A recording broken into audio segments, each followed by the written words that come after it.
This is a meeting of the Plainfield Housing Advisory Committee on March 25th, 2026. We're going to call the meeting to order. And the first item of business is could we have a motion to approve the minutes from the March 3rd meeting?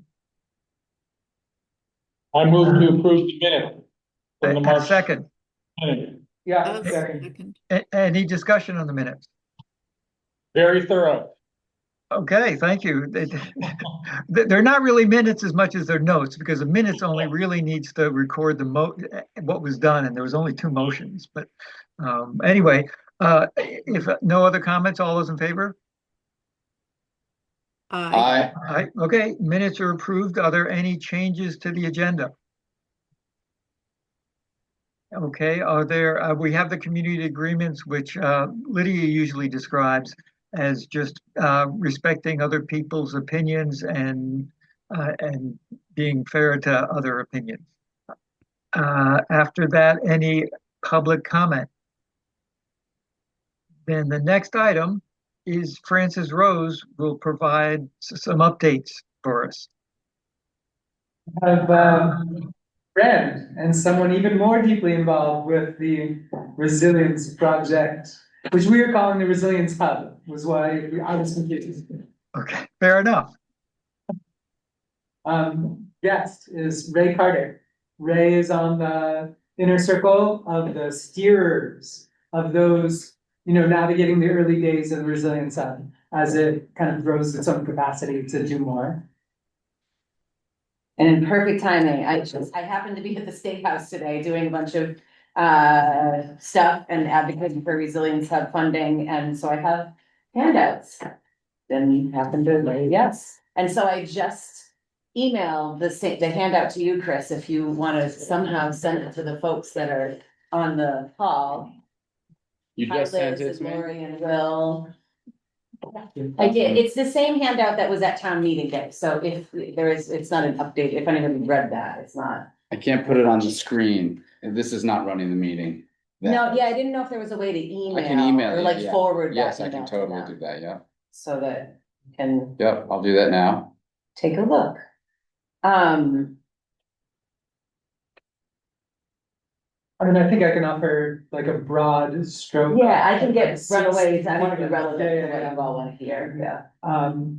So we came out of Plainville Forward with, a charge to create this thing called the Resilience Hub, which is a tricky thing to create because it's all the spaces in between the people and the networks and the organizations that are already doing work around town. So there's like nothing solid about it at this point. But meanwhile, the strength of the relationships across the web are what there is to build right now. In addition to growing capacity in the form of allowing for any of the deep labor involved to be paid, to let that move. The Resilience Hub has acquired a fiscal sponsor through community resilience organizations, which is great. Through that, we're able to get our first grant of like $12,000. Oh, fantastic. There was an inner circle of 5 of us, 5 to 4, one of us had a baby. That was like steering the early days. And that whittled down to 2, Ray and Olivia Turner. So they too have been kind of steering through this phase. And we did have our first partner meeting. We're struggling to get everyone together in the same place at the same time. It's like a fundamental struggle. And so we had our first partner meeting, which was not as roundly attended as any of us hoped. And the process of trying to schedule the next yielded another disappointing set of RSVPs in terms of who we actually wanted at that table. So then it was decided to kind of not scale back, pause. This is a grant application season. And so there's been a bunch of grant applications that have been been worked on and submitted, or about to be submitted. Who was the first grant from?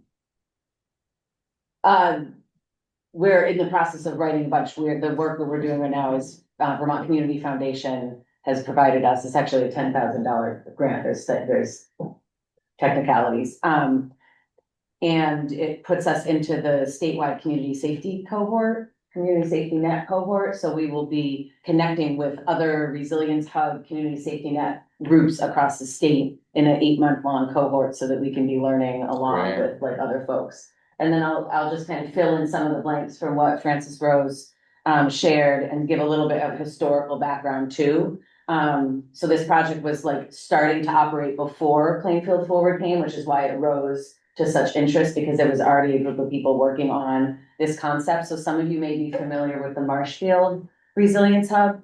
And so after, I have to get my flood years right. So 2023 flood was kind of the rise of the Marshfield Resilience Hub.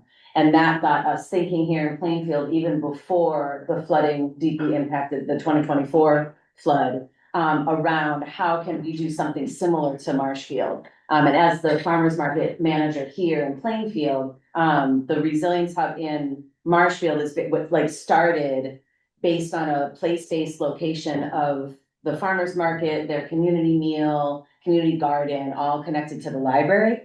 And so we were like, oh, right, we have a community meal and a farmer's market and folks who want to do like a garden. How do we connect that? And in Plainfield, we don't have one place that's a hub, the way that there's big energy around the library and in Marshfield. And of course, our library here doesn't have the space to do something like that. So we started doing some kind of like grassroots community engagement conversations through the community meal and farmers market before the 2024 floods. And then when those floods came here, we already had some operational infrastructure I will use to launch that mutual aid effort that happened like right after the flood at the church. And that was part of why that came together so quickly, was because we were already working together. And then that just kind of fueled more focus as long as short-term flood recovery dissipated and all the things that you all are aware of, to how do we come back to this Resilience Hub idea. And then through the Plainfield Forward process and all of the feedback that we heard from the community, it was very clear that there is a need. We know what the needs are in Plainfield. We have had many community engagement types of processes to identify needs. And what happens in a lot of communities is they'll be jumping after like one need and starting something without assessing what all is happening in that community. What efforts are already underway, even if they're not necessarily like functional, but like what things have people started? What things have people started that those groups might not be talking to one another? What resources already exist in a community, both for longer term resilience and for short term. And so we have started the process of doing a community needs and resource assessment to be able to really identify the minutia of what are the resources, what are the assets, what's already happening, so that we can match that with the needs that have been clearly identified over multiple years and see where there's gaps and see where can there be coalition building amongst existing spaces, senior center, library, creative campus, right? And start to match those things. So that's kind of in essence what this kind of coalition or network idea is behind the Resilience Hub. And then, to current state, which is what Francis Rose spoke to. Yeah, we've kind of started that path and then said, okay, we do need to get funding. This has been a very large pro bono volunteer project, and we're at the place where we know that we need to have the operational infrastructure financially and communications wise to work with. And then I'll just kind of conclude with one of the things that I know from talking to Lydia that you all have been talking about is one of these big needs in Plainfield is around communication and is around some kind of coordinated, transparent communication that goes beyond Facebook and Front Porch Forum to really have information that can get to people in an accurate, transparent way, and that can connect what is all happening already in the town. Because then it puts there's a lot of small efforts and it's a lot of work to do outreach and communication and promotion to try to get people to be aware of like what's happening. My background before being here is I ran a public relations and communications company. So just like I have this communications framework. And that's something that we're thinking about. And I know that's something that you all are thinking about, and it's something that the town needs. So we're not at the place where we're like doing anything with that yet, but we're thinking about what's needed for communications and how do we collaborate with all different folks in town to kind of create those systems for our town. Yeah. It's amazing. It's great that you got the grant to make it feasible, to make it realistic, to do the work. Yeah, and it's like there's two tracks right now. There is a creating the operational infrastructure for the resilience hub to be a coalition and like move and connect, you know, what's happening, not umbrella, not lead it, right? This is about like ground up, like how can we connect what's already happening? And then we have kind of the projects that have already started, which are this community meal farmers market sustainability and how to bring that to life more, and what else can be added to that space, skill shares and different things that the community needs. And from there could be other projects that aren't connected to that, you know, other things, but we have the kind of like, those are the balls that we're holding right now. And I would point toward the late spring or early summer. We're tracking toward hosting, holding, designing, creating, producing some kind of fair, called a mutual aid fair. We haven't actually come up with the firm name. What is this gonna be? But I'm saying this here and now to you all, because it's going to be an opportunity for you all to have a public place to kind of receive the people of Plainfield, whoever else feels called to attend this, to both share what you're doing and also potentially ascertain information through some kind of like questionnaire that they're there with. Or maybe it's one of these fancy barcodes where you're like, fill this out. And like, it's an opportunity to get information. Yeah, I know that Lydia and both, I think that, were you planning on this event or was it, well, we were going to do, we already did the farmer's market, last Sunday before last, so wasn't too successful. Turnout was very low, but we got like a few names on the list. Sure. But we're hoping that the summer hits, there'll be more attendance, and we'll actually be able to get the message across. it might be worth it just giving a quick overview of what you guys were presenting last time so they can hear about it, And I'd love to hear, I would just want to have a few more questions, like, say you have some more partners involved and do you have, what, are these partners, who are the partners? I mean, not individually cast about, or are they like organizations in town or what? Yeah, and I do want to clarify in our pause, I think we're thinking of mutual aid fair, maybe more like fall. Can it be connected to Old Home Days? Like, I think just from our like pacing, I think we're pushing the thought of that, which will allow for more collaboration and conversation to take place here. So just wanted to clarify that, as that's something that's been coming up. Partners, so there was a vision document that was distributed several times throughout the Plainfield Forward processes that identified a bunch of groups in town that are already existing, that have been active in the Plainfield Forward process, and then through feedback that were like, oh, these are groups that need to be connecting. So the senior center, the creative campus, the granary, the library, the select board. And then we have some more folks that we want to start reaching out to, especially now that there is funding, the fire department. And then how do we also start to connect in with more with the municipality, with emergency management? What's the committee? Hazard The mitigation. hazard mitigation. So everybody has been reached out to, not everybody has the capacity to come forward, and that's a part of the, like, can we create a cohort that folks are actually getting paid to be a part of like these types of meetings, because that's something that's working in other places, rather than continuing to ask for more volunteerism. So partners being like all of the different spaces and efforts happening in town. And then that can expand into more kind of like community activities as we continue to get an understanding of what's already happening. Cool. Well, I was just mentioning what Hazel is doing because it could be one of these instances of duplicate, double efforts and Or it could be combined. We combined. could work together. Yeah, and exactly. Yeah, well, mainly we're specifically focusing on this like kind of smaller project of trying to get a housing cooperative or really just an affordable housing situation set up through people who already want to lease off or sell property. It was just meant to be like a kind of shorter term, more feasible goal on the side.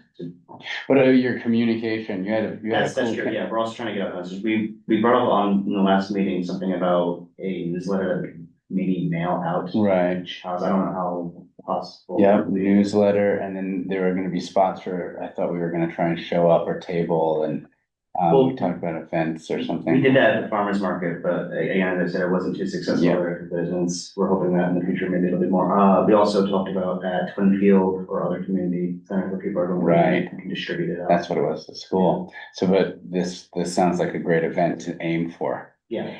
Well, and also, with the farmer's market coming up, which starts the first Friday in June, I think that housing folks, like having a table at that would That's the make idea. sense, right? So we can connect on that. And then, yeah, like starting to see who wants to be a part of communication types of conversations, because that's the type of thing that needs funding. Like there's no question that is something that needs funding for that to be able to move. And that's something that we're thinking about in our like larger scope budget and the types of money that we're looking for, which includes foundations and whatnot. And that stuff moves slow. But We that's the also, thing we're looking at. we also haven't used our VCRD funding. Mhm. And we were talking about the first concrete idea being to support that work that Hazel and Lydia. Yeah, are specifically, doing. we were thinking with the newsletter, that's something that you could, Yep. what was it, you said you could send it and then mail it? Yeah, with remittance, Yeah, yeah, remittance. yeah. That's- Do we know what the Marshfield Resilience Hub budget is in a more mature place than the Penfield Resilience Hub? What is their annual operating budget? No, we don't. Curious to like. That's been on our, like, when do we go meet with them and who is like in the purview of questions, yeah. Can you speak at all to you said you were gonna be doing a needs and resource assessment? When we talked to the BCRD last meeting, that was one of the services that they were pitching, potentially being able to help us with on our end with a housing specific focus. How have you designed what you're gonna be doing, or how are you gonna be, doing that assessment? Yeah, it's halfway done. So it already has a template and a format. It started with, taking the information that was in the Plainfield Forward report. So compiling that and having been at all of those meetings and like taking notes. So it's like, it comes from like, that's a part of it, that's integrated into it. The partner meeting that we did have, the focus of that meeting was gleaning information from folks as far as like, what are they working on doing? And then there are more groups that we think need like a one-on-one, right? Like instead of asking folks to come to a meeting, yeah, like to be able to go and meet with the fire station and meet with emergency management and go to like the meetings and the places where people are at, compiling the information and then completing this kind of, I would say living document, and then thinking about what's the most useful way of it being formatted and who needs to work with it. So that's the type of thing that like we could share with you what we've come up with thus far. Absolutely. Yeah, definitely interested to see that. I feel like our needs are broad. Like, well, in this group, because I feel like we're trying to bridge the space between property owners and people who want housing. And I feel like all parties have different needs. And there's people who don't need either of those things, but have something to say about housing as well. Because they're, part of the greater Plainfield community. So I feel like that's a lot of what Hazel's starting to put together in terms of like, how do we get those responses? Because I don't know if this is a particular way of looking at our needs assessment, but having a broad questionnaire that somehow we can get into the hands of every person within the vicinity, I feel like that would be a huge amount of information. Because I don't feel like we certainly can be dealing with groups and like established, groups within Plainfield, but I think that our need is definitely like broad spread among all the people of the community. Yeah, and go ahead. What I hear from that is the possibility to create focused mailing lists out Mhm. of the respondents to whatever survey you all come up with. Yeah. Get to the hands of the people. Something the accessibility committee was struggling with is, they're posting on Front Porch Forum and they're posting on Facebook. And there's a flyer maybe in front of Positive Fire post office. Mhm. There's a lot of people not seeing that. Mhm. They have no way of like targeted outreach. So, whatever boxes, whoever is checking off on y'all's survey, distributing those into mailing lists of like property owners looking to develop ADUs. Yeah. Mhm. It may be useful to be able to put a targeted email out to that entire group of people. Yeah. And so just approaching that survey with the intention to be able to then like offer focused communications to focus groups or groups focused on whatever they're focused on. Yeah. That would, oh, go ahead. I was just gonna say, does anybody know if there is an actual apparatus that exists through the town that allows for like a physical mailing to all Plainfield addresses? And it goes to the voters. You can do it through the post office. Yeah. And so is I there mean, like actually, I'm sorry, Vicky's not here. You can also get out to every mailing address in Plainfield. yeah, That's Which- another option, and that doesn't necessarily mean they're not voters, they might be Yeah, yeah. voters, or they might be living in Marshfield with a Plainfield address. But whatever, we can also send to every Plainfield. That's a function of the post office in town. Yeah, I don't know how it. You can also do it through private, the There's a places that do printing printer. will do both, We'll be able to bring up all the Plainfield It's residents, the mailing list. mailing, Yeah. mailing addresses. The loose estimate is like between $600 and $1,000. Mhm, to- mhm. And Yeah. depending for one also, distributed mailing. that would probably be though for a card. Right, Something simple. Right, Yeah. this is a thicker envelope. Would it make sense that the two groups collaborated for something like that? Would there be another piece of paper or two that, One for Serve it. Brazilians have, one for. yep, so it's one mailing that carries that and the remittance? Yeah. And we save I money? mean, we weren't thinking of doing any additional needs Yeah, outreach, so okay. coming back to like your question, from the 2019 ramp event through all of the grassroots community engagement that's taken place through the Plainfield Forward process, the broad community needs are pretty Oh. clear. You're talking about something gets into a much deeper level of minutia that weren't the types of things that people were talking about when they kind of say, oh, we need, Yeah. access to this or infrastructure here, right? You're Mhm. talking about a level of detail that goes into something different. Maybe, And when we think about communication, we're thinking of like some kind of longer term system of like, how do we communicate does the town need a paper? The town can't support a paper in the way that like traditional media goes. Does the Montpelier Bridge, would they be willing to have an expanded reach Plainfield, right? Like through their free, like there's those types of things. Do we come up with some kind of long-term town newsletter? But I think you're thinking about something like that's much more in the immediate, like short, Yeah, we're short term. hoping to use it as a way to get feedback from individuals about what their specific housing either needs or resources are. Whether there's somebody Yeah. who's like, oh, I have a property, I'm willing to do an ADU, or I currently have a vacant property, or, whatever the specifics are. Or somebody who's like, I'm just a renter, I'd love to move somewhere else, but I don't have any options. So we're thinking about trying to just solicit that information, somehow. I think there's more than one track of communication, so, there's that. But there's also the informational part, so, I don't know how the select board is going to go about, we're gonna be potentially sending the select board a draft of a vacant or dilapidated building ordinance. Yeah.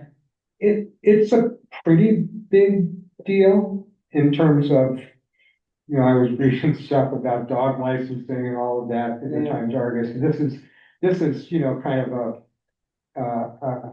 a step beyond what the town has generally gotten involved in Yeah. in terms of enforcement and all of that, and so there's informing people about that and asking people's opinions about that.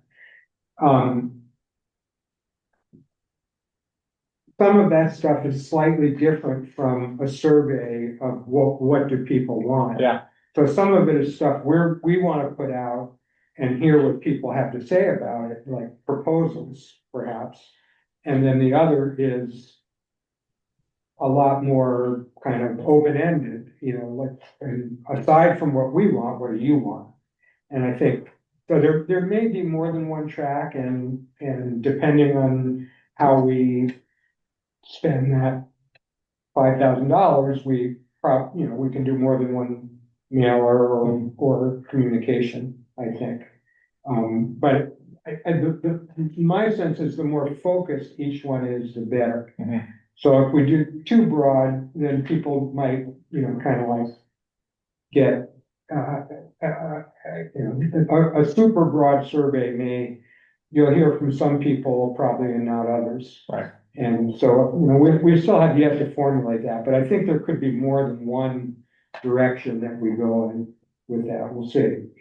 Just, I think, I really like the idea of the mailer, the scope of it, but I'm a little worried that people are gonna, get the envelope, look at it and be like, whatever, junk mail. It happens. It's not, I think, There's yeah. something like, door knocking is realistic, because of Yeah. the scope of that, and then the actual, boots on the ground labor that Yeah. required, but at the same time, it would be a lot more engaging, and you maybe get people to interact with what we mean. So we just, oh, go ahead. Maybe it starts with a newsletter first to people, or some way to spread the news. Could be newsletter, could be in other ways. And then we follow with, we're going to send out an inventory. We're trying to so informing people that we're trying to inventory the town and find out what town needs are, what things are available. So we're still sort of gathering that information as to what's available, what properties are there, could be expanded upon in the village and maybe beyond, but, or improved upon. But yeah, so we start out with, I think we still need the first piece of letting people know what we're trying to do before we ask more detailed questions. Okay? I still think stacking functions to the degree possible, because the mailer is a big move. And so, it's silly to have to like think about another mailer shortly thereafter. And so, like in community, there's power and greater proficiency. And so, okay, here's like a category of people who think they could subdivide their land. If there were a bunch of folks thinking about that, even to know that there's 12 other properties thinking about doing that at the same time, then all of a sudden that's like a support group for like, how do we follow through with this? Right. What are we learning along the way? And so, like, I really want to plant the seed of like, let this mailer, whatever it is, provide for the possibility of community connection and not just information in here. Like, yes, you all need information, but there's a web out there waiting to get filled in. And so just don't lose sight of that. Maybe we carry just an announcement of what are you calling the event in May? Oh, I wouldn't say, we don't have it, I think we're gonna be looking at fall. Oh, Doing I something, yeah, don't know what made me think May. yeah, I said that Yeah. because the last I heard about it was like. yeah, we've early continued to summer. push our timeline as we haven't had funding, so we're not trying to, yeah. So there's nothing planned yet, we can be planning, Yeah. and a great place to be planning, like if you're gonna table at the market, if we talk about that. I mean, what you're thinking about here is kind of some type of community engagement process, right? And so a survey is one mechanism for that. Like, I think it's what you're talking about, David. It's like, there's also, doing some tabling, right? And so and there's also, do you have some specific focus groups where you're actually connecting with some folks who maybe aren't gonna be the people that are gonna respond to a survey, but that you really wanna make sure that their voice is included. So do you do a few of those?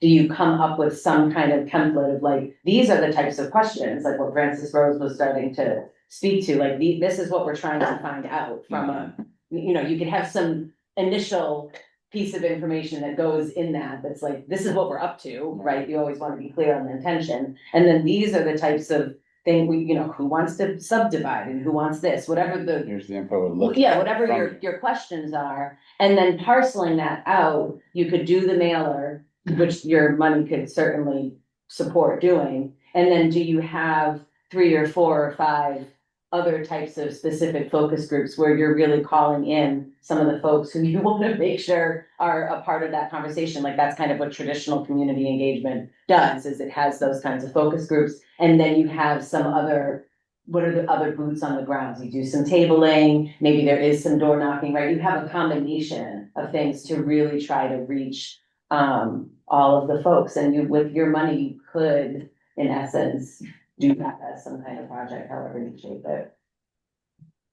I do community, like, that's some of the work that my business does, so that info at the tip of my tongue around that. Okay. Sounds like we need to. I'm just, does it, anybody on there just have any questions, or on the phone, on the Zoom? No, I don't. Thanks, Ray and Francis Rose. It was really helpful to hear what you're up to and what you're thinking.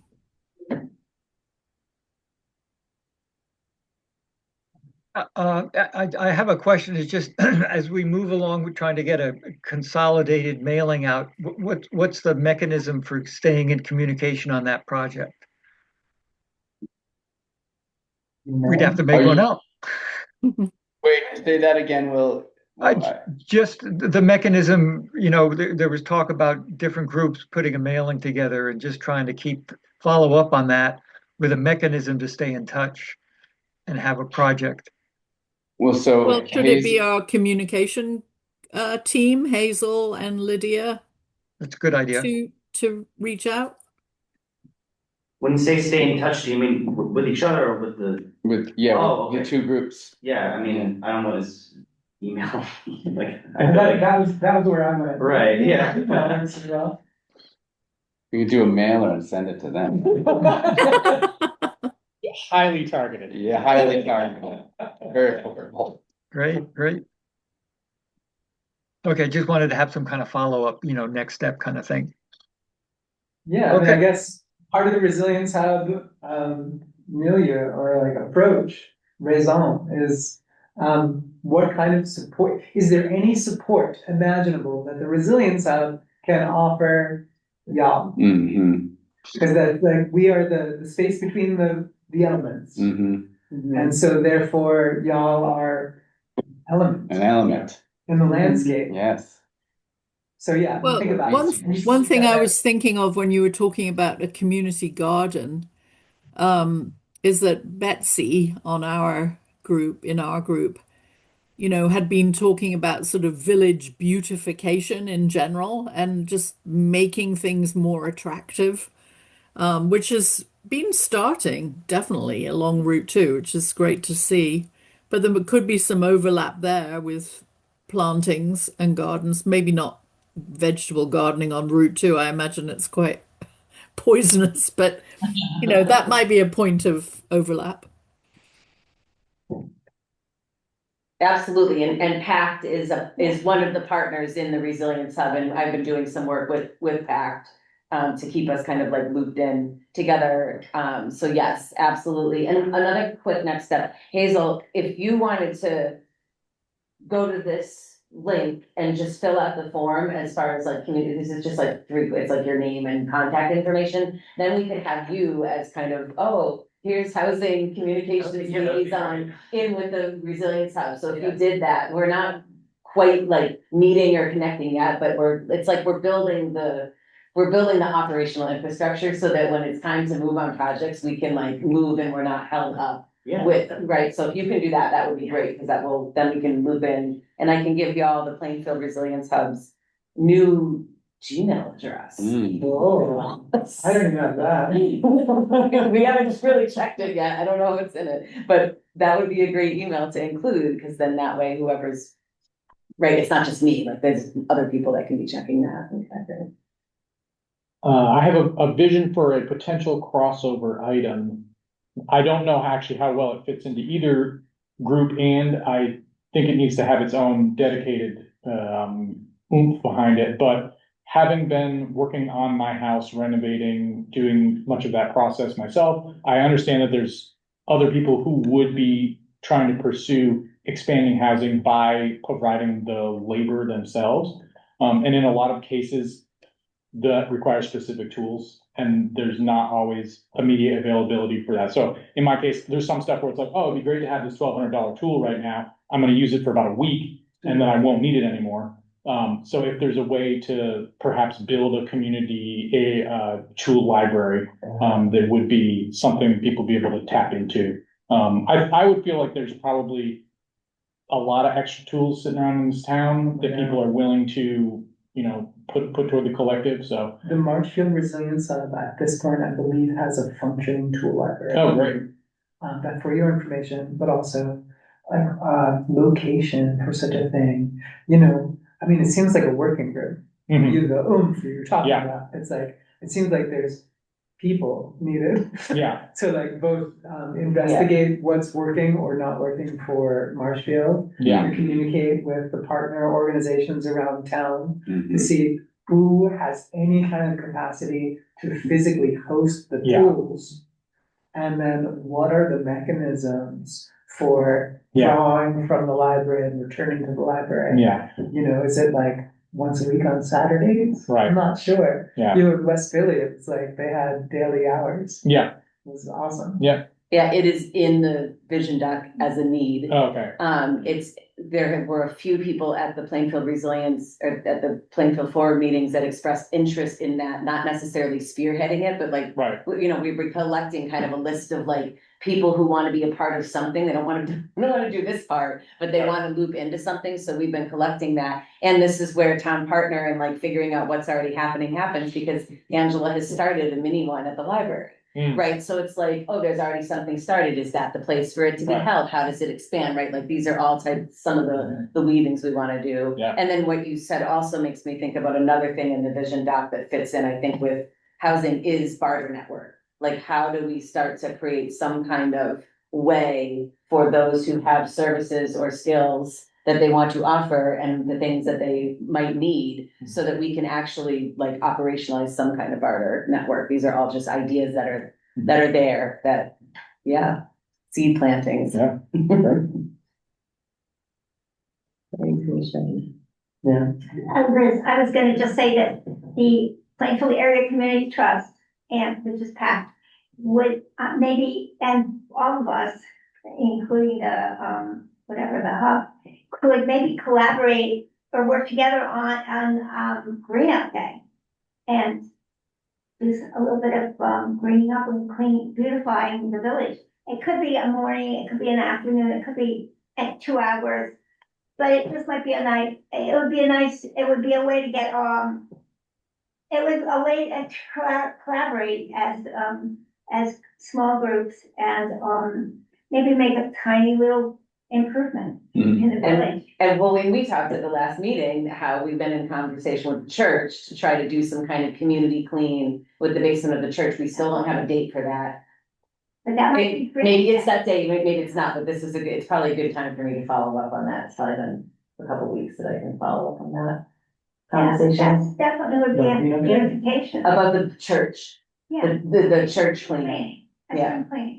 Yeah. In the kitchen, whatever Yeah, areas. I mean, they asked specifically for that as a first step. Yeah. They asked specifically for like a group kitchen cleanup, would be great. I think that's a project, and maybe there's also people who wanna work outside and Totally. plant some flowers in the garden bed, right? That sounds like a sweet event. Yeah. And, if they're not ready, then we just get the ground ready, but there's other places too beyond the church that, I know people mentioned maybe the bookstore. I'm mentioning that I think we should, beyond that, clean up, Heartbreak, and make sure that that's safe and not dangerous to the public. So whatever that means, putting putting plywood over the doors, putting cardboard over the windows, I don't know. Just knowing it's going to be there for the next, who knows how many years, it shouldn't be a danger to the community or hazard that, young people might get into. So, that would beautify the village too, because we look at that every, many people look at that every day as they drive by. So, There's some tension there, yes to safety, and the 5-year-old. And like, is it more attractive to have it plywooded over? yeah. Like, actually, probably not for me personally, but yes, the safety. So, Well, broken glass now, it's just like, yeah. I will say that any building that's under FEMA buyout potential there's certain restrictions of what you can and can't do with it. Yeah. So Well, just, I know that, I forgot her name now, but anyway, right at the corner, at the Brook Road Bridge, the bridge on Brook Road Bridge, right, what's her name? I forgot her name. Anyway, the house that part of it fell into the brook, it's been covered over, all the doors and windows are closed. It had an opening, it had another opening where part of the kitchen fell into the river. That's not open anymore. It's all closed up. She was our historical society chair, Susan Susan Romali, Romney, sorry. Anyway, it can be done. I mean, it's good. And no, I don't think there's any FEMA buildings, there's very few FEMA buildings that have been left. Like, I would be surprised if any other town in the state has left a FEMA building open, like, Harvard, for the next 5 years. I would be shocked if, Barry City didn't leave their building, something like that. And there have been buyout buildings that are currently lived in and have had a lot of work done on them. That's true. So I don't know, I don't know what the regulations are or how all that stuff's gonna play out. If it ever does play out, we don't know. When I went to the Quinlan's, they said they completely rebuilt the house. Yeah. Twice and they've been offered buyouts Right. since 23. So, they're living in it, and they had to rebuild it because that backside is gone. So I don't think that's.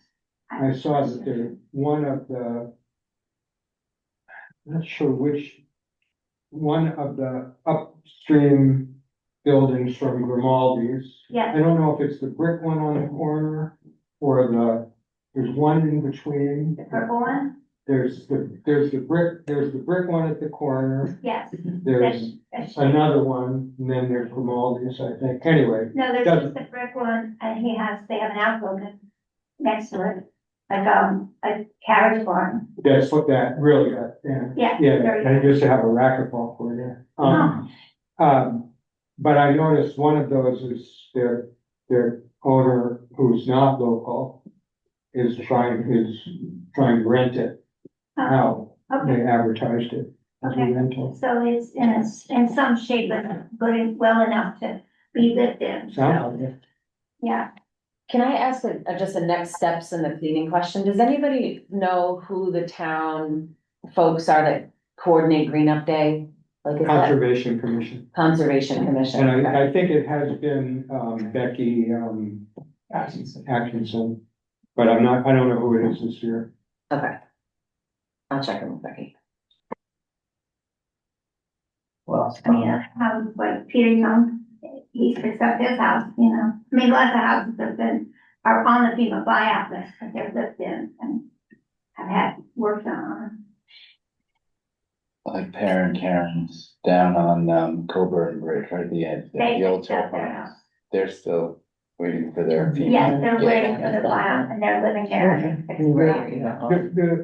Get that, do that, The majority of the buyout houses are livable or lived in Yeah, as of now, according to my, Mhm. so that, I started from Michael Billings's map of that, but that, it's a, incredibly difficult thing to work with because of FEMA, so I don't know where, I have some thoughts about that altogether, but it's just hard to know how to proceed with anything when,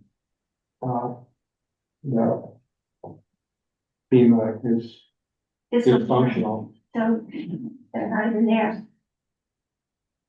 Okay, any other questions for the Resiliency Hub representatives we have here? If not, well, thanks for taking the time to come by for the committee. You can stay or you can head out if you've got other obligations. But we really appreciate you showing up and staying in touch. Yeah, thank you. Yeah, you're welcome. You know, the next item, I believe, is the ordinances. Yes, Right? that's correct. As a member of the select board, I feel like I should stick around for that conversation. Sure can. Okay. Moving on, David, do you want to speak to the ordinance? I can start and then, Betsy and any, you know, anybody can weigh in and Yep. you.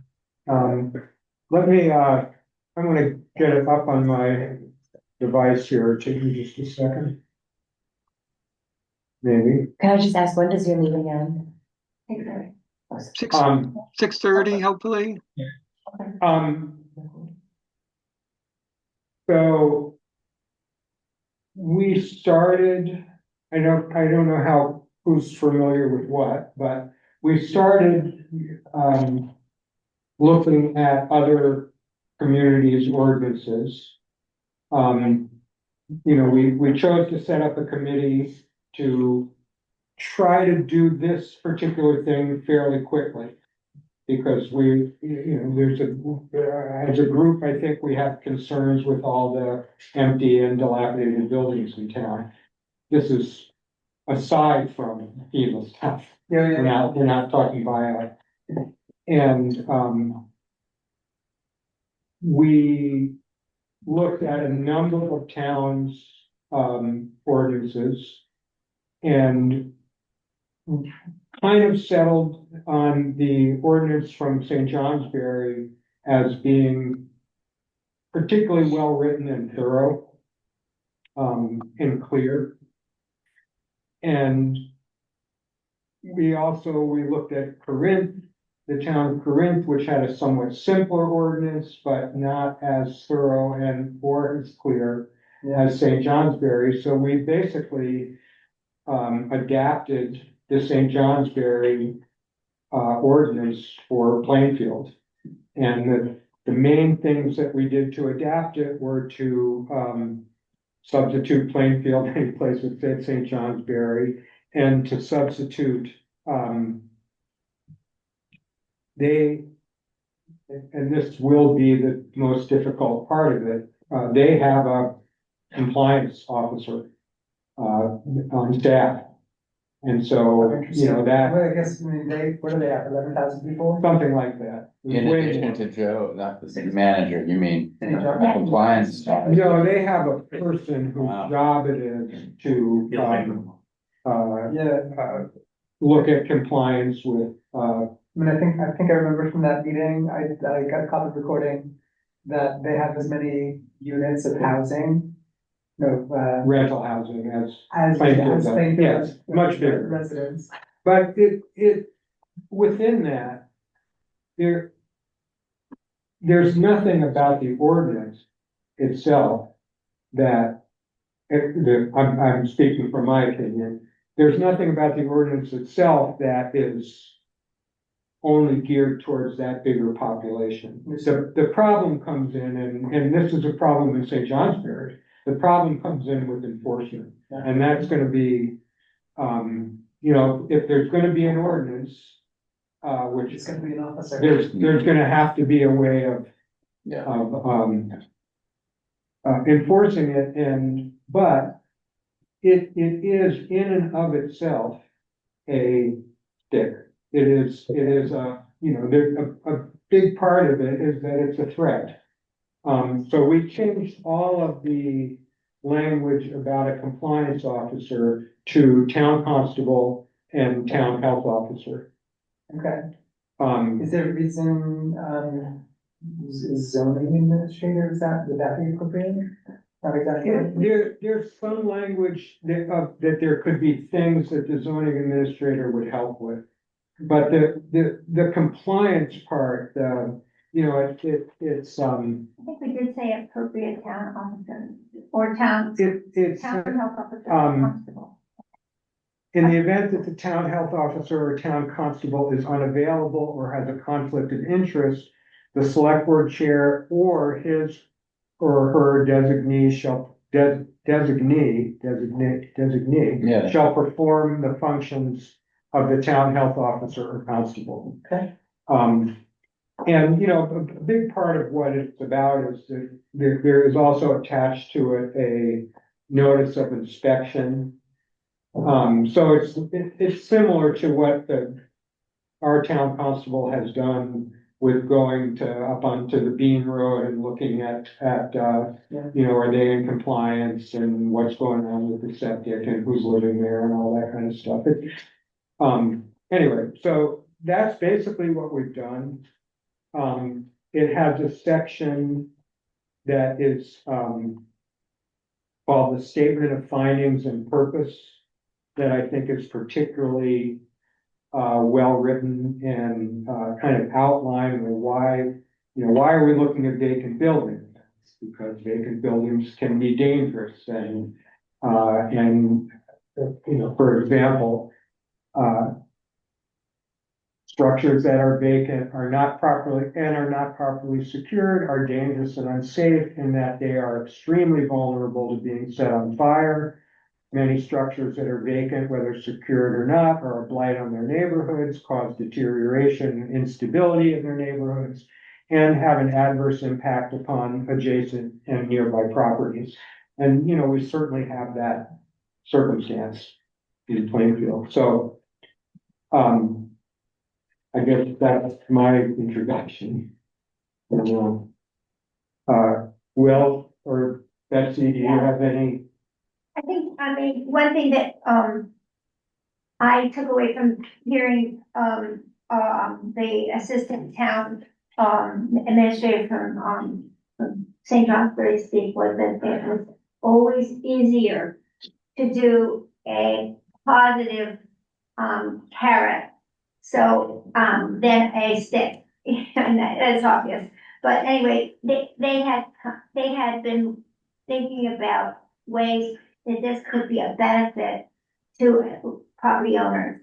And they have come up with, they have seen that over time, that this has become a benefit to property owners because they also include, which we don't include at this point yet, unless I'm wrong, a annual inspection, which would allow, a officer, a compliance person to, and look at the property interior as well as exterior and determine whether, you know, there were some needs and that could need to be addressed. And so then the property owner could then use that evidence that they had improved or complied with that, you know, document. And say, we have a better quality property now. You know, we really do have a better quality property here, and we could charge a little bit more. They had for years been on a lot of properties, they said in St. James, where the rent was very, very low. And they felt like they could never ask for more. And then now they've really changed that up a little bit and said, listen, we're, you know, and they really are offering better quality, rentals and charging a little bit more. But people seem to be, okay, good with that. I would personally say that benefit that would be a benefit to the community and a benefit to the renters to have a safer and more, structurally sound, place to rent. So that could change things up for us, but we So have to. in the ordinance as it's written right now, I reviewed it, but I didn't look at how all the structures would. Is there any proposal that there would be an annual inspection of properties? We Okay. haven't gotten that far. Yeah, okay. No, there's, well, to add to what Betsy said, St. J, because they're big, they also have a fee. So every rental, every landlord has to pay a fee. every year. And that pays for the officer. No, that goes into something kind of akin to the revolving loan fund that then is available for them to fix up buildings. And we're not, Plainfield's not gonna be able to do that particular thing, but I think, we're talking about half a dozen landlords, or under 10.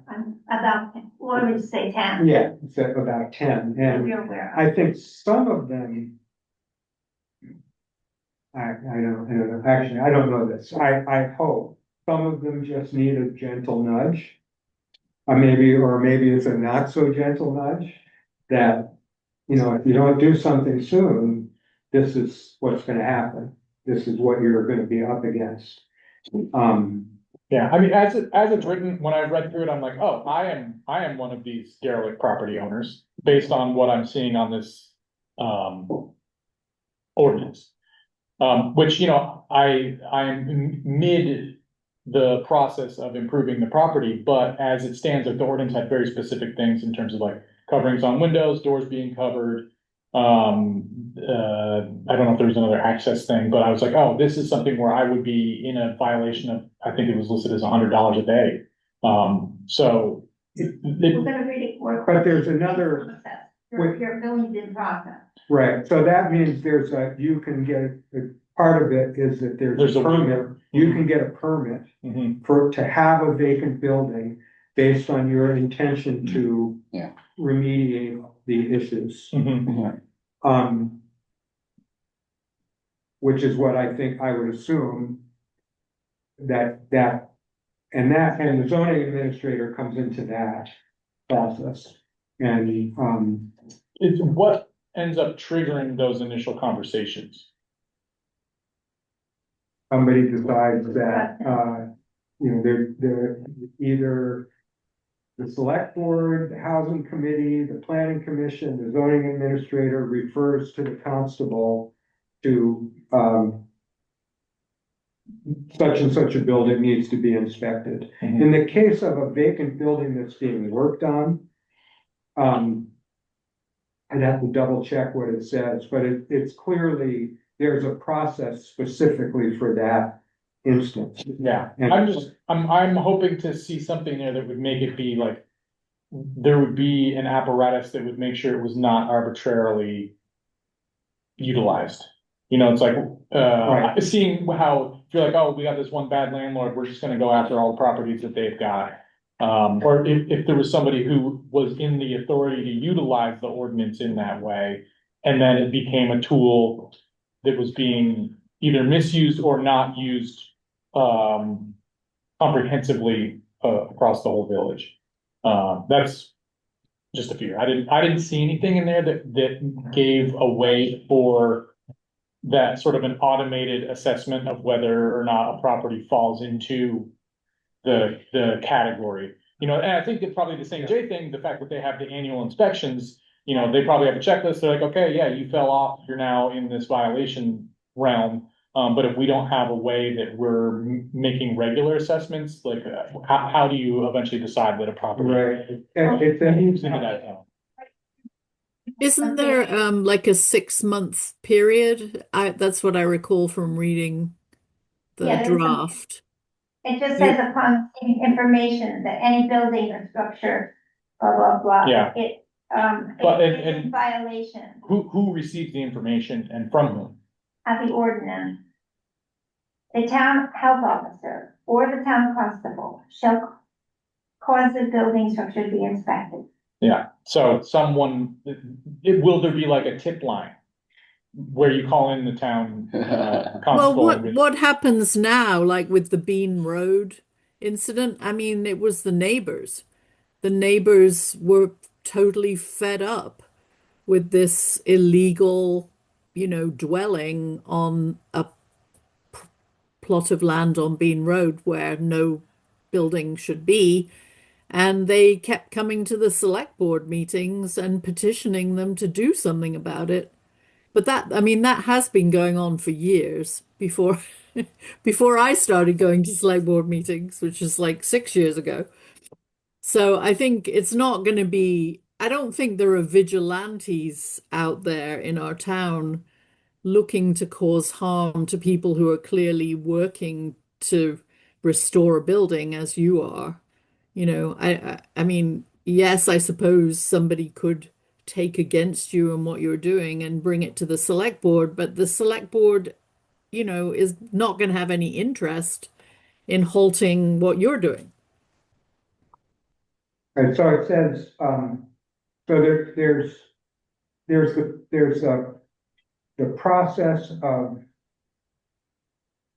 what we've just talked about, where basically the constable and or town health officer are informed that there's a building that needs attention, or a landlord or a owner that needs to be contacted. Then there's the process of arranging the inspection, communicating, reaching a determination, and then there's an appeal process. Mhm. There's also the section of vacant building permit and standards. And any building vacant for more than 120 days requires a permit. Application by the owner of a vacant building or structure for a vacant building permit shall be made on a form provided by the zoning administrator. Applicant shall disclose all measures to be taken to ensure that the building will be kept weather tight and secure from trespassers, safe for entry by police officers and firefighters, and together with its premises be free from nuisance and in good order in confirmation with the building owner's obligation. And then it includes a statement of intent. Mhm. And the intent is, over what period will this be done, and what's the plan Mhm. for the building? And is there an apparatus where somebody would look at that application and then make an assessment that this is an adequate plan or this is not an adequate plan? Like, do we have somebody in the town who has the rights to make that kind of decision? Upon and at the time of application, the owner of a vacant building shall arrange for an inspection, by the town health. The purpose of such inspection is to determine and ensure the structural integrity, repairs necessary. Yeah, I mean, I'm bringing this up not as about my place in Yeah, particular, yeah. but just like, if somebody applies for this permit, they put forward a plan, the inspector looks at it and says, this doesn't seem adequate to me.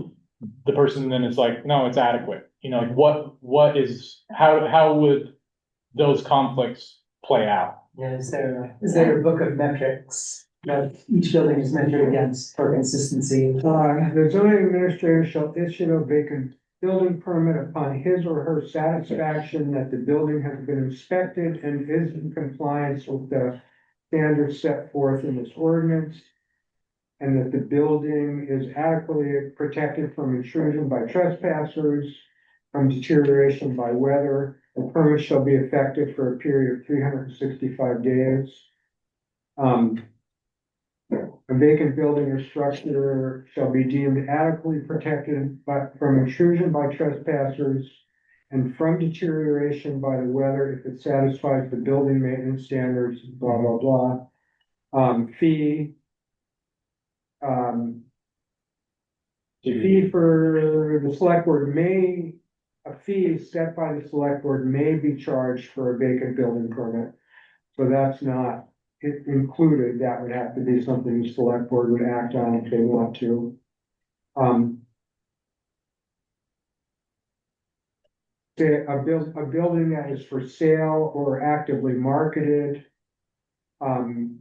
There's another excuse for a vacant building permit because it's in transition. So I don't know, did I answer the question or no?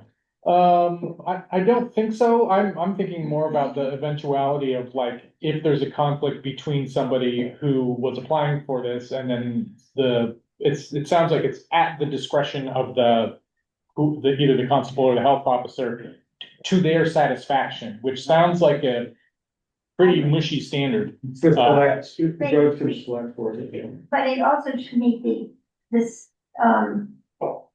It says, yeah, there's the list of things it has to hit. Yeah.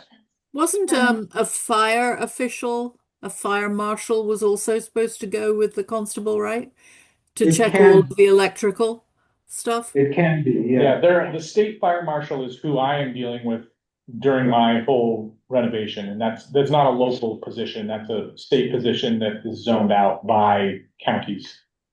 Right, in this case, for the town, the constable or safety officer it can ask the fire department to assist them. Mhm. we have a list of what are called, building and property owner obligations. Mhm. So I assume that we would be asked, that the compliance officer would be asking, saying that the building needs to meet those standards. Yeah. They're listed out. I mean, is there a paragraph or a section of this that says explicitly, if your building is under construction? You know, though it needs to be permitted, well, allowed to renovate the building. Is that line in there? I mean, is like, it would be inclusion of that, would be helpful. I recognize that you're also speaking to playing out scenarios and mechanics of, okay, let's take a situation and let's play it out as per the ground rules here. Yeah. And where does it go? Does it find an end? Does it get stopped, or does it go all the way through? And the more situations go all the way through the map, the better the map, the better the map. Yeah. So the application shall include, this is the application for a vacant building permit. The application shall include a statement of intent. The statement of intent shall include, but not necessarily be limited to, information as to the expected period of vacancy, including the date of vacancy, the plan for regular maintenance during the vacancy to comply with the safety, and the plan and timeline for the lawful occupancy, rehabilitation, and or removal or demolition of the structure. So I think that is specifically addresses what you just said, I think. You know, we are to some extent counting on the legal expertise of whoever wrote the St. J ordinance, because there's no way we could do it ourselves.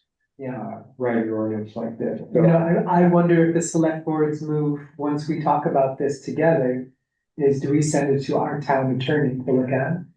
I think we talked about that it would be likely that we would.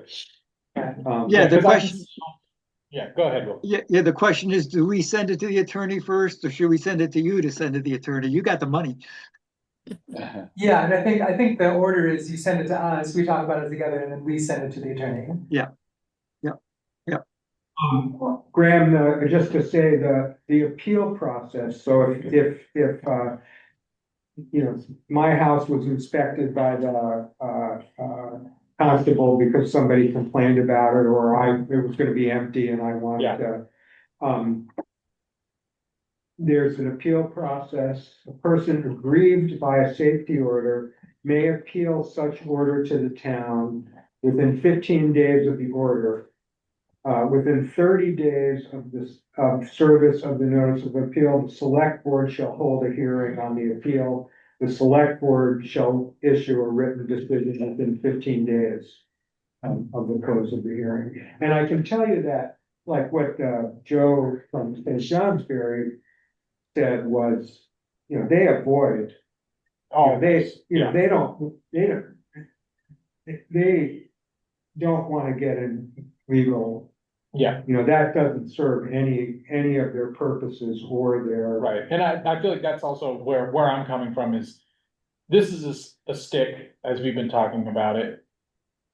And what does this do to incentivize more and better quality housing? Where's the carrot? Yeah. Yeah, we don't have that much to offer, you know, that, as far as I can tell, VHIP is the only thing out there that we, you know, I have some ideas about in the future. You know, I think that we either have to look at a new mechanism or find a way to, I was gonna bring some of this up under other business later, but, you know, I think we need to find a carrot Mhm. if possible. It's tough for a small town. Beefing up the revolving loan fund so that we could say that there's something you can go to, informing people about VHIP, which I know there's issues with VHIP, but Yeah. it is out there. Yeah. It would probably work for a lot of,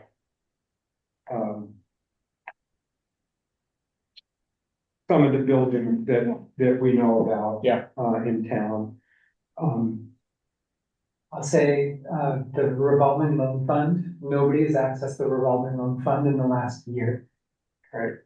So, you know, making it larger is maybe less important than Making it known. making it, Yeah, known, you know, in terms of message sent to derelict property landlord over here.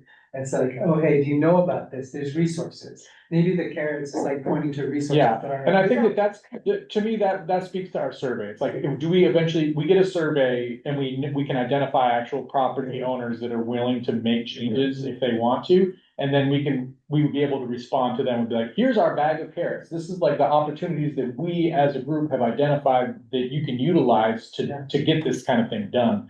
And I think it'd be great to build that out. Right, oh, for sure, and, you know, you know, my image is that if the select board chooses to go along with this in some form, that the first thing we would do is, maybe even before it was fully enacted, is send a letter to, you know, we've already heard from one of the town landlords, and, you know, I don't know exactly why, Will may know, but I thought it may have been because there's been conversation about this potential ordinance. I think we send out a letter and say, oh, you know, a friendly letter. Mhm. We're looking at this ordinance, we're concerned about the vacant buildings in town. Plainfield could really use some help in sprucing up, and we wanted to let you know have a housing committee, we're working on it, and you know, there is some money available in the revolving loan fund, there is the VHIP program. When I talk about beefing up the revolving loan fund, it's so that there would be more money, bigger Yeah, possible. I mean, just looking at the revolving loan fund, whenever it was founded, I don't think the principle has changed from the time that it was founded, was it in the nineties? And, you know, construction costs are 5 times what they were at that point or more. yeah. So the number, when I just found out about it, when I was looking at it, I was like, oh, I could use this for like a part of one component of this construction project, but it's not anywhere near possible to do anything comprehensive with the volume of money that's there. I mean, I was thinking of VHIP size grant, you know, like 50,000. Yeah. That kind of thing. Yeah. And you need multiple 50,000. Yeah. And I don't know what the question of where money would come from for something like that, that's like a whole nother thing. Which I think we should talk about, but, yeah. But contacting these owners starting out in a friendly, and, I think it's not, while your house might be subject, obviously not the target. Right. You know that, the target is these empty buildings that nobody's doing anything with and, are prominent and in some cases, actively dangerous. Nobody's working on them, nobody's living in them, there's broken windows and, falling into porches and. Yeah, I'll just add that, what we talked about in the group is really having a 3-part thing where you have the ordinances and you also back up enforcement of it, which the town still has some work to do in terms of enforcing ordinances. And then you also have the the carrot that provides funding for the landlords. We don't want just finding them $100 a day is not going to get us where we want to be. We want to be a place where we work with the landlords, provide them the resources, and the endorsement of the town to go to the state and get money. So it's really a three-pronged approach, and this is just the first one to get that ordinance, the discussion about it going. And as chair, I'm gonna have to leave this meeting at 6:25 to go to chair another meeting, but I'm gonna leave the Zoom on, and Liz will take over as chair, and you guys can go as long as you want. When it's over, I'll stop it. But if you see me disappear, I haven't. It's not a technological failure. So I was thinking, maybe, Graham, have you read over this ordinance that we? Yeah, just once. Oh, okay, so maybe possibly some of those questions that you brought up we should be addressing before we send this off to the next, pocket, which would be the select board. Maybe we could, somehow include some of those sort of obvious questions and answers to those obvious questions. Whatever, it could be slightly laid out slightly differently, so that some of those questions could be clearly answered quickly, because I think those are the questions we're gonna get from anybody, from other people as well. And so we might benefit from just making the answer real clear. And then I think what was the other thing, I think that sending out a letter with a list, that, just to inform people, this is in the process. And maybe even we could even be asking at that point, we say we have a draft. Is there suggestions from out there in the community? And maybe we don't know who we're sending this to yet, but maybe we can find a list of property owners that we could start with. It doesn't have to, maybe we want to be all inclusive, but we can get some input from people. Right, I'm working on that list. Okay, and then we're gonna have a list of, we already have knowledge of some houses that could be we could immediately address just from the outside, and our, quick perusal of the village, we can tell that these houses are not in good condition. And, we could start with that list, and maybe people have others to suggest, but. From the select board perspective, and I set the agendas on the select board, our next meeting is in 3 weeks. I'm hearing you saying you wanna take a moment to look through this, kind of examine it for holes or what have you. Make any small changes to make sure obvious things aren't missed. How is 3 weeks out? Do you want 5 weeks? When does this appear before the select board's table? That's really what I'm asking. Go ahead, you guys. What do you think? Yeah, well, I think first we have to agree as a committee that It's ready. we are, and here's our, and Betsy's suggesting we maybe have one more round of review, which is fine with me. We might, that would be maybe, I think it's better to do it as the full committee. So that would be 2 more weeks till our next meeting. So we couldn't get it to the select board for 2 more weeks from today. I think once we get it to the select board, it's whenever you want to put it on your agenda. I think, what we had talked about in our ordinance group was trying to, this was like the low hanging fruit that we could push ahead with. Yeah. And that, it concerns, there's at least, let's see, well, just the ones that I think there's 3, 4, 5, 6, there's probably at least 10, obvious houses in town that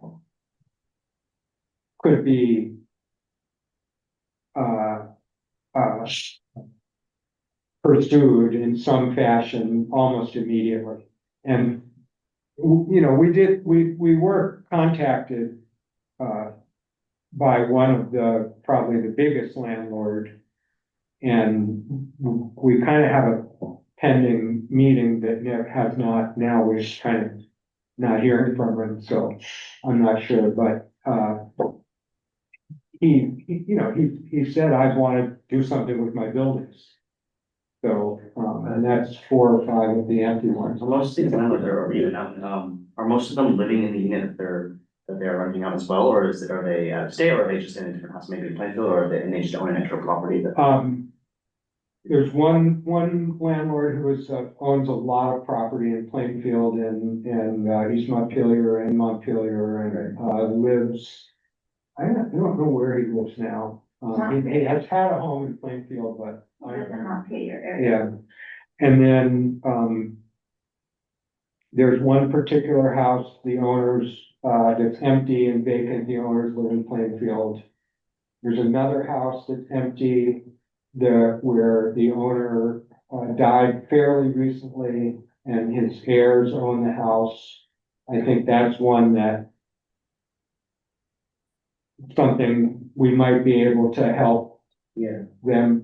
I can't, yeah. I was just thinking, kind of me and Lydia are doing when trying to get people to invest in a housing cooperative or to get property owners to maybe encourage them to sell off their land. If we could maybe connect with some of those property owners that we have connected with as well and just kind of solicit them a little bit and see if they'd be interested in that because encouraging them to fix up their properties is great and stuff. I think if we could say like, oh, well, if maybe you want to sell this to someone or to a group of people and they'll buy it off of you, and if they're already neglecting these properties, that might seem appealing to them since Right. it's so expensive.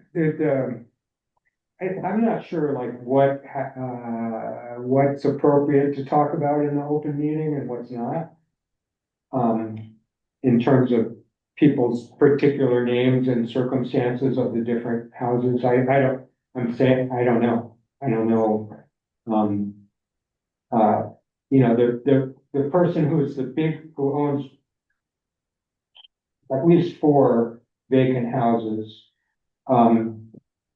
I doubt you'd be able to touch base with them. We kind of have a line open right now. I don't know if it's gonna stay open or what's going on with it. He contacted Will. There's another, people who do live in Plainfield who you could contact. I don't know if I was it's. thinking more, I feel like if there's someone's kind of in the business of rental properties, Or they're active maybe a little resistant to selling them off. I would think maybe possibly that could be, if we get as far as agreeing on an ordinance at time, and then before we pass that ordinance, we would hope to introduce that to the town in some format, whether it's a letter, whatever. But in that process of saying, we can also include what we know of as parents, sort of like that there's going to be someone, we've tried to make this as clear as possible. Right. Maybe we're gonna have the introduction, we're gonna have a meeting available for people to attend to sort of help clarify this. We will let them know about these available, resources such as, VHAP and the revolving loan fund. We will also let them know about the fact that there's some people in town who are interested in forming a housing co-op or whatever, a housing trust. And possibly they might be interested in that and how there might be, and some number or some people to get in touch with if they were interested in. So we could put out other options, guys. Like, congratulations, We could also your building appears to qualify for help. There's also this complication of several of the rental properties in town that are currently for sale are also, they're not buyout properties, but they're in the corridor, so they've been classified as the highest risk but that risk substantially changes if the dam is removed.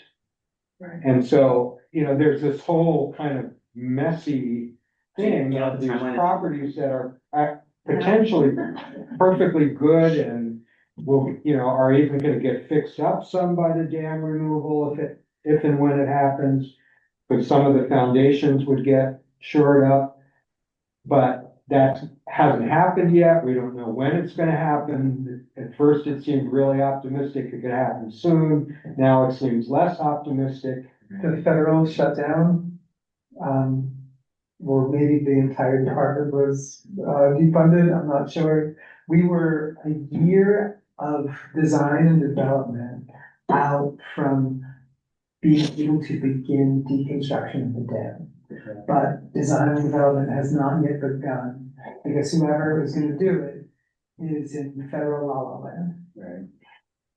Unemployed, What's that? unemployed. The exact story, I'm not gonna, I'm not exactly sure the exact story of that exact department, but they're not working on it. That's what I know about it. But Well, we they're were not a working, year out right? from the Isn't that beginning of FEMA? Construction. Isn't that? No, Oh, this it's is not not. FEMA. This is not FEMA. The deep dam construction. I think we probably have to move along from this topic to the next one if we're going to get done by 8. Unless anyone has a last minute remark that they must make about dilapidated Just want to sum it ordinances. up. We're gonna have this on the agenda for our next meeting and look at possible revisions or holes in the draft, and then we'll vote on it at our next meeting, and then if we agree, turn it over to the select board in 2 weeks. Is that? In 3 weeks, we got. That sounds great. I mean, we'll turn it over in 2 weeks, but. Great. I have one last comment. I'll make it quick. We're working on a list of properties in the village or in town. We're gonna start with the village, that are rentals. So that we have sort of a big figure, some figures to say there are 300 rentals in town. There appear to be 6 or whatever, 20 that need rehab, we think need rehabilitation in those buildings. I don't know, we're gonna try to have some figures for people, and these will, of course, be, general estimates. I'm going to excuse myself. Good to see Thank you, you. Francis. Thank you. Really. Thank you. Bye, See ya. Francis Rose. Thanks for holding it down. Yes. Okay, so the next agenda item is a review of the recent farmers market session and survey. I think that must be Hazel. Yeah. As I kind of said a little bit earlier, we didn't get as much out of it as we really wanted to. There was low attendance at the wedding market.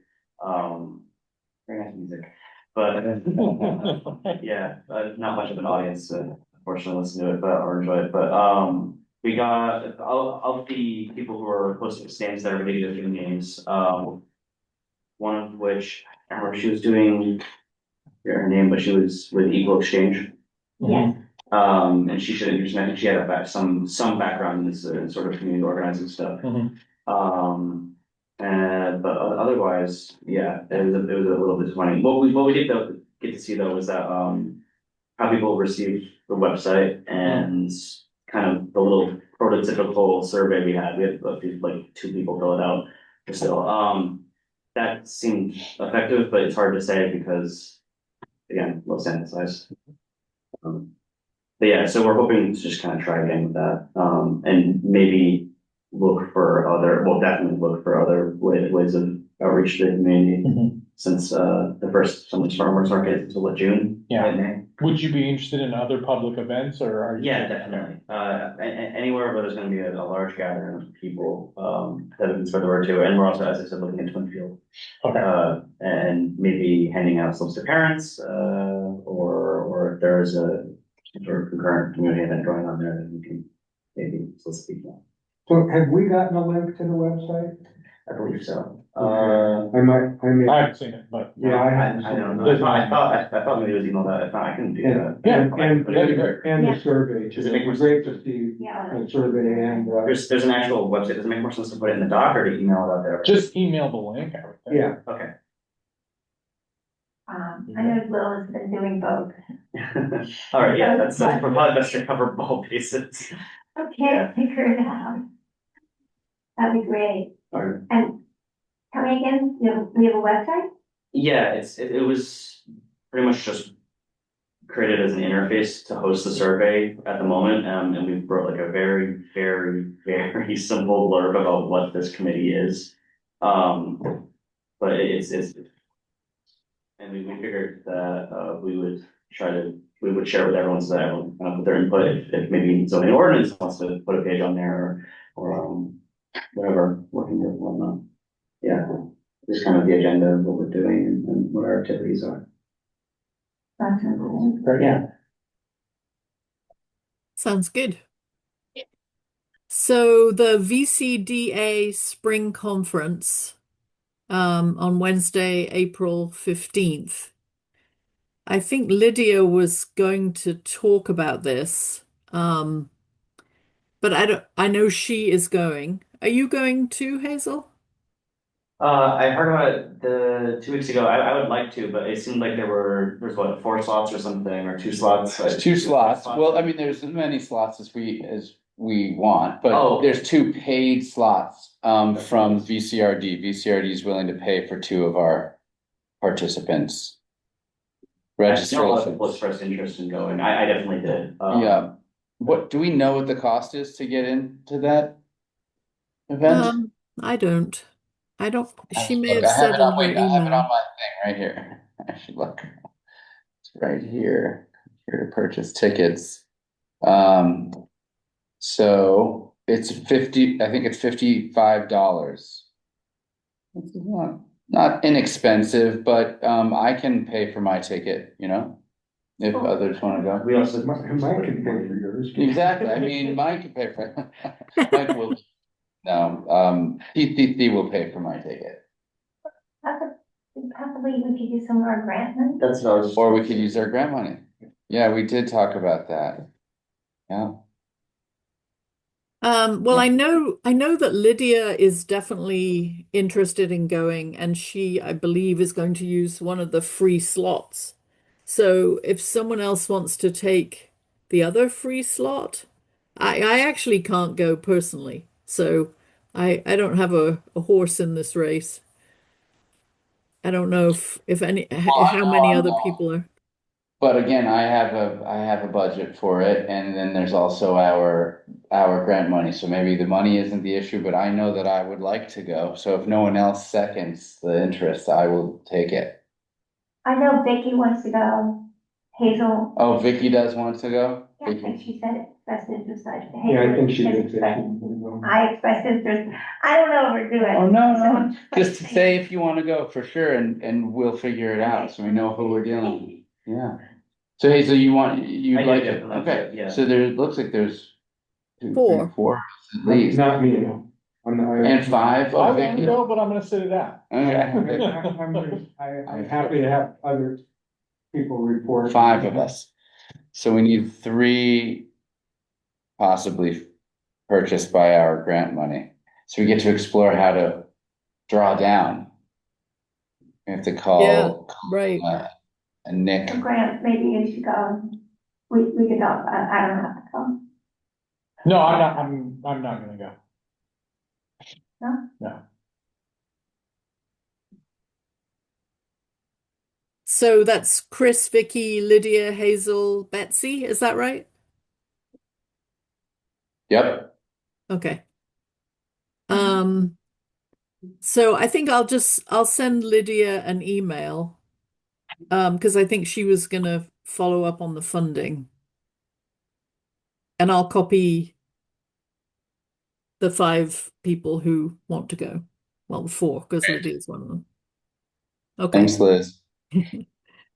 All right. Technology issues with meetings. Does anyone want to speak to that? Wait, say it again? Nice job, Chris. Yes. Yeah. Technology issues. Do we still have any? We avoided them today. I had them though, but I wasn't going to tell you. It was very stressful, but I kept it off everyone else's plate. Oh, So You that getting was, started today? yeah, Oh, yeah. that's why you had to get John. I thought I had done everything right, and then John walked in and immediately saw through my best efforts and fixed it.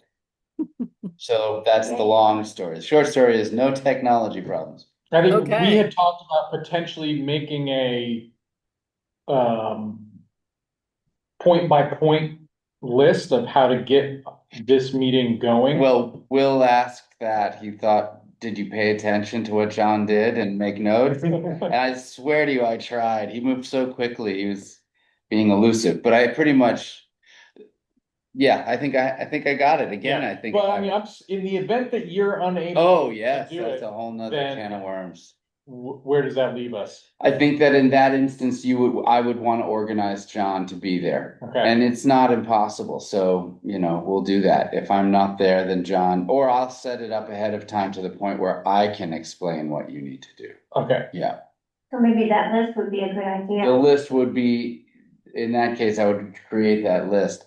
But the thing is, it's not always the same. Oh, yeah, I thought I had it. I thought I had it. I mean, it had a lot to do with moving the rig down here, but. Yeah. Mm. Can I account for the ambient humidity, Yeah, the noise in the the distance, lunar cycle? retrogrades and all. Well, it does. I think I could set it up if there was a list, Yeah. of instructions. Because Yeah, I feel like I almost understand it, but not quite. the issue is that there's a lot of squirrely wires as a part of this little rolling rack. It's not just hooking up a laptop to a one cable type of situation. The owl can be a little bit attitudinal, really like shaking wires a little bit, and there's background settings within Zoom and such that's where the detail was hard for me today, to have to follow the prompts to the right location for adjusting audio and visual separately with the app. Yeah, it's a little intricate, but Yeah. yeah, Well, we're getting there. getting there. Getting there. Steps moving forward, including Google Drive. I don't actually know what that agenda item was about personally. Next agenda. I think Lydia knew that, right? She's helping us put things on Google Drive. I forgot to check. The last time I looked there, didn't seem like there was anything new on there. That's all I know. Oh, okay. But it took me a while just to find. And then Will had asked me, could I put the ordinance, the cleaner draft of the ordinance on? And I said, well, I didn't want to because I was having trouble with it. And then he said, well, it turned out that only he and Lydia were authorized to put stuff on it. So I don't know. He said he was going to try to put the draft of the ordinance on, but I don't know if he successfully did it or not. It sounds like we don't have adequate information to address this agenda item. Yeah. I think you're right. Okay, I- so I had just two quick things I wanted to bring up for future discussion. If this is the right time to do it. you mean separate from the Google Drive or to do with the Yeah, Google separate Drive? from the Google Drive. Yeah, well, we have next meeting agenda items is the next agenda item on this meeting. I don't know if these would be agenda items or just something for people to consider. Maybe would be agenda items. I got two alerts or emails. Some of you may have gotten them too. One was from Bernie's office about earmarks. Mm-hmm. And then the other was from Peter Welch's. Mhm. Well, it was on the select board, but at the select board, they talked about Peter Welch's office asked if there was any earmarks anybody in the town wanted for this legislative session, and they're due like now. Yeah, they're due And tomorrow. So but- Peter Welsh is due tomorrow, and I was gonna ask this group for a letter of support for our submission to the CDS funds for Peter Welsh. Just, you know, same kind of outline that we submitted for the RPPL list, slightly adjusted for these, which would point to improvements for public engagement here. And I don't know who would review, we built a little sketch letter that could be added to or edited by whomever takes this on in the group. This is an ask, not a demand. And then signs it. So would that, who would that be? Would that be Will, most likely, as the chair of the board, or Liz, you're the co-chair, Yeah, yeah? yeah. I mean, I'm happy to look at a letter. I Thanks. think maybe we should all look at it and then I could be Thanks. the person who very quickly spearheads Peter any Welch. changes. Yep, It's due tomorrow, congressionally right? directed spending. This, For what, it would be in particular to fund, let me read it, let me read it. Okay, where is it? It is here. Okay, this is the language proposed, doesn't mean it has to be hard and fast. The Creative Campus at Goddard is applying for funding from Senator Peter Welch's congressionally directed spending program for federal fiscal year 2027. The Plainfield Housing Advisory Committee enthusiastically endorses the Creative Campus application for funding to support improved access, project that will include upgraded parking, pedestrian paths and sidewalks, lighting in pedestrian area, branded directional signage, and some related access upgrades to the historic Haybarn Theater.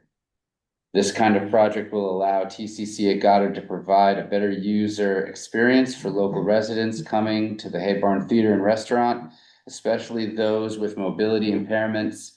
It will support the user experience for visitors to the Goddard Institute for the Dramatic Arts and related arts organizations expected to use the residential and conference facilities and the historic manor for weddings and similar events.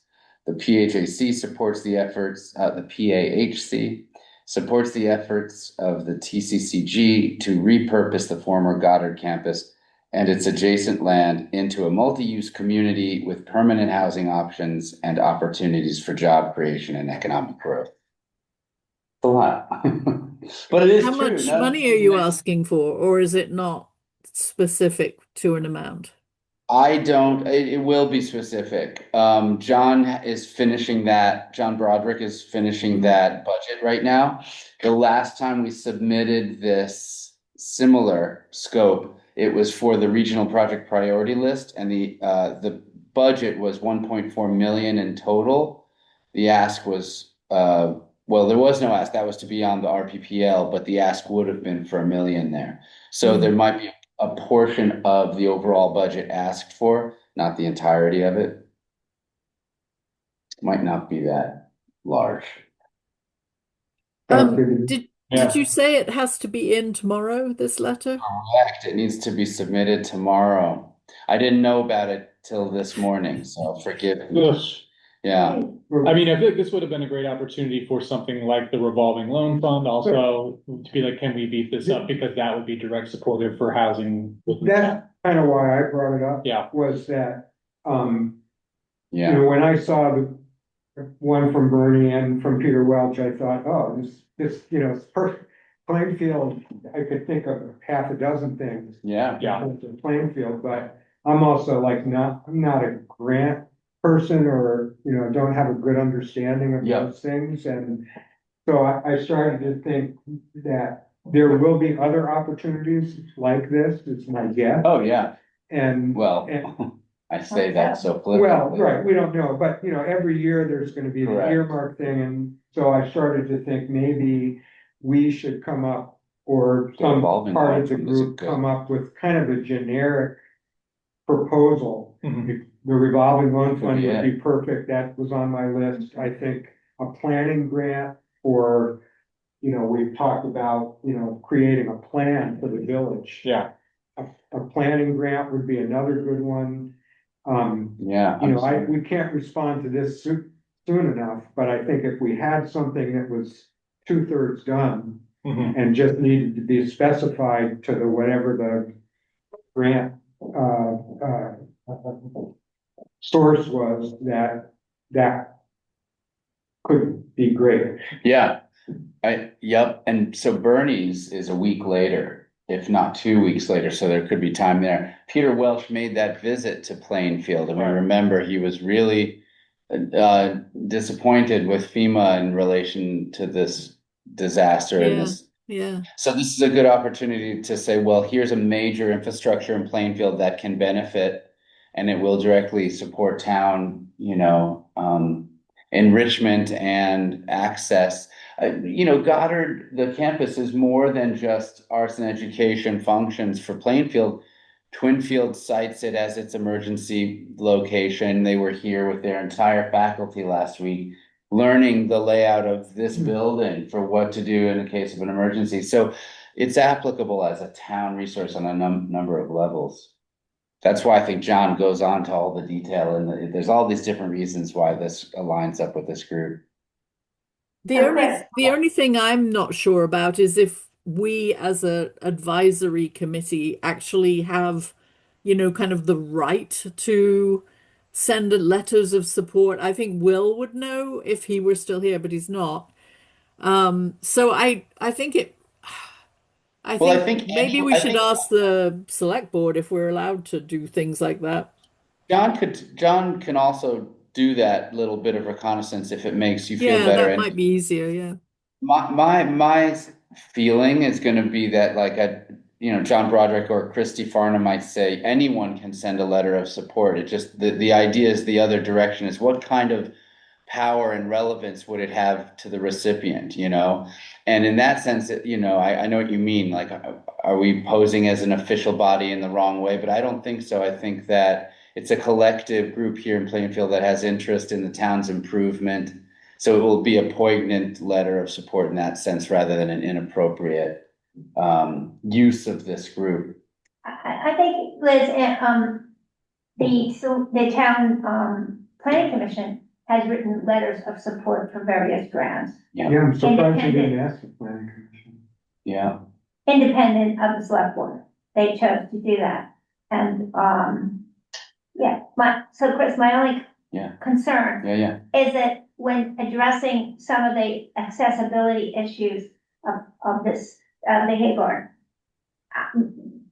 my husband's needing Yeah. handicap accessibility, and this is not easy. Yeah, right, that's so you're nailing it. Down the steps, Yeah, the whatever, you know what I mean? Yeah. There's a ramp into a door, but that door isn't usually used. yeah, It yeah, needs, and then, there's a limited amount of parking available there, right at the, Yeah. closest entrance.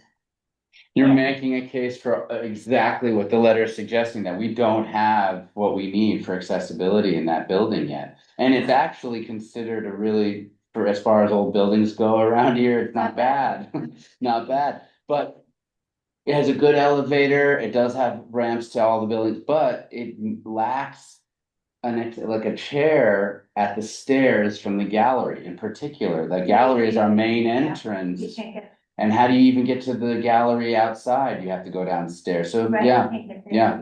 We need the parking to be expanded, and we need those lifts. So Mm. it would be great. Thing to make that gallery accessible, or Yep. to make, that entrance of it accessible. Absolutely. I'm gonna forward this to the group and ask maybe Liz as a starting point that you would sign it if Will can't do it. Yeah.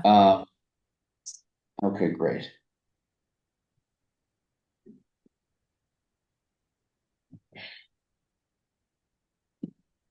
Liz, do we need to make a motion, or? I think we do. Yes.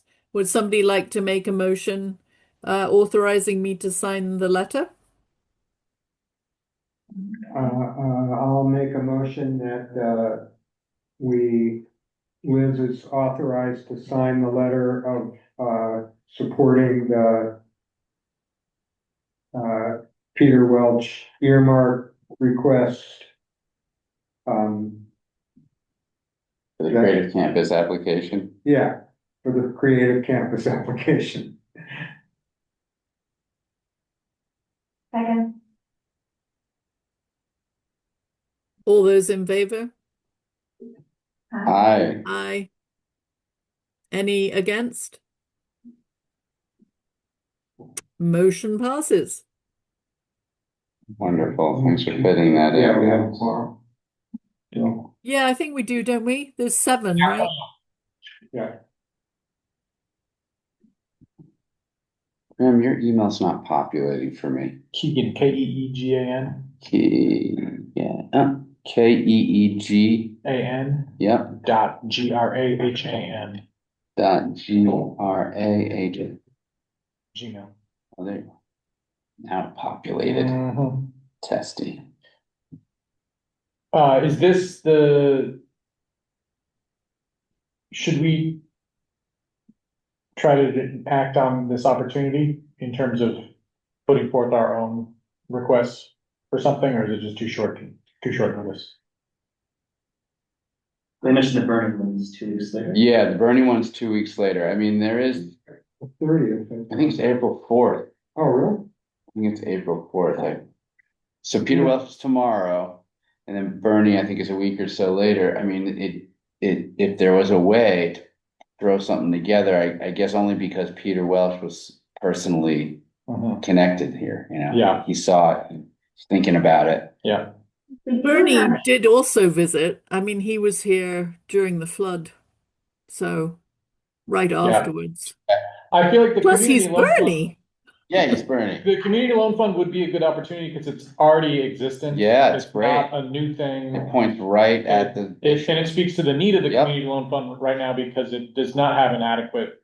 I'm amount of all capital. for it. I felt like when I saw the announcement, I was like, oh, I honestly, my way I think about things, like, well, I can't do it. Yeah, It's not my kind of thing. I don't mean, know how to do it. it's not our organization. Is it? The community law firm? Yeah, It's kind of Plainfield. right, but I mean, we don't administer it, So we would, within this group, so I mean, I guess so we'd have to get approval of whoever's doing that. it's I think. Carl, the committee is Carl and I think it was David Boynton. I just recently saw, but how to put it together and all of that, I mean, we could, Maybe we could ask John Flowers to help us. Maybe, David, could you ask if the select board themselves has any intention of applying? Because they may. I read that it was not, all it said in the select board minutes of the meeting yesterday was, oh, this is available. Yeah, Didn't say, and that was the Peter Welch one. I think that based on the timeline of what we've got, it might make sense for us just to execute the one thing that we know that we do have the power to do, which is make a suggestion to the select board. So I don't know if they are gonna have the time to act on it. But we can just say like, hey, we've identified that this might be a good opportunity to beef up the community loan fund. We, as the housing, advisory committee, recommend that whoever is in charge of that put something forward if they're able.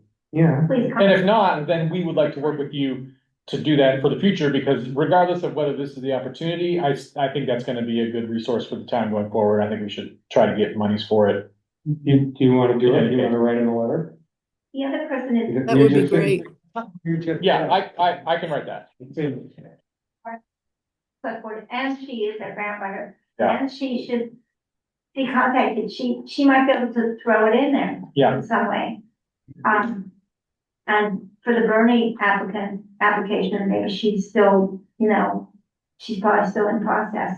Yeah, okay, yeah, I can just put a brief suggestion together. Yeah. Should I recirculate it to the group?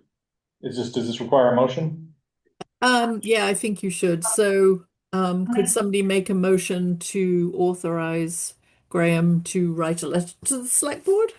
I make a motion. I second. All in favor? Aye. Thank you, Graham. Thank you. You don't have it? Yeah, I don't have all the contacts. $1 million wouldn't be out of line. No, I don't think so. It's not that much. Some of the asks on there are enormous. There's $14 million asks on the CDS for Peter Welch's page. Right. Yeah, Can you see what the asks Yeah. are? You can log Yep. in and see them? Yep. Oh, yep, okay. you can. Can you see- share the link to that? Sure, Yeah. I'll do it right now. Okay. Okay, so next meeting agenda items. Does anybody have anything that they would like to add to build next meeting's agenda? So the ordinance will be on again. The Yes. discussion, of the ordinance and a vote. I'd like to add an opportunity to have a discussion about the potential for some sort of whether that's establishing a committee within our group for exploring the idea of a Plainfield area housing trust. And how that might relate to our group. It's something that has come up in a number of different conversations with people about ways that we could potentially be trying to funnel funding directly to Plainfield for different opportunities. Hmm. Is Rose visiting next meeting? Rose Paul? I think that, I think she got a little confused because it was initially where she was gonna be invited to this meeting, but she came to our committee meeting. And I think that was probably adequate. We could Okay. always invite her if we're ready, but, I don't think it's something she's planning on. As far as I know. Is it worth you doing a report on that discussion, David? Well, sure, I mean, not just me, but yeah. Sure. Well, whoever was there. Sorry, I'm not sure. Sure. Okay. All right. Well, we don't have to decide everything now because people send in ideas via email, which we can all do. The next PHAC meeting will be on, let's see, April 8th at 5 p.m. in one of these fine buildings on the Creative Campus. Tell me the date one more time. April 8th. Thank you. The 8th at 5 p.m. Wednesday, April 8th. Okay. Yes. Um,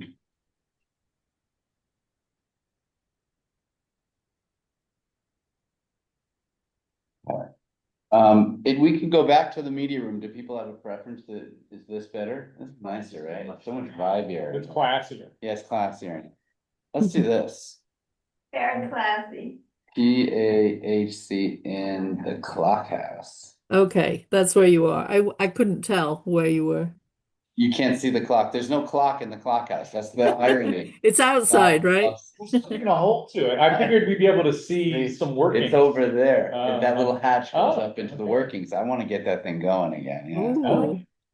There was some kind of loft in here. Yeah. Or a basement. Yeah, there was a little crawl space thing. I Yeah. can't remember. Yep. It was used for children Yeah. and, you know, Yeah. childcare It was the center. first thing I did at Goddard. It was worked work here. there. Wow. Yeah, And, you know, wow. it was terrific. Yeah. Next meeting will be 5 o'clock again. I believe so. Okay. So I believe that we can adjourn this meeting at 7:01 p.m. Does anyone want to make a motion to adjourn? I move to adjourn. I second. I third.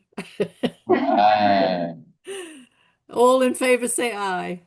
Aye. Aye. Aye. All right. Thanks, Liz. Okay. See you Good later. night. Thank you.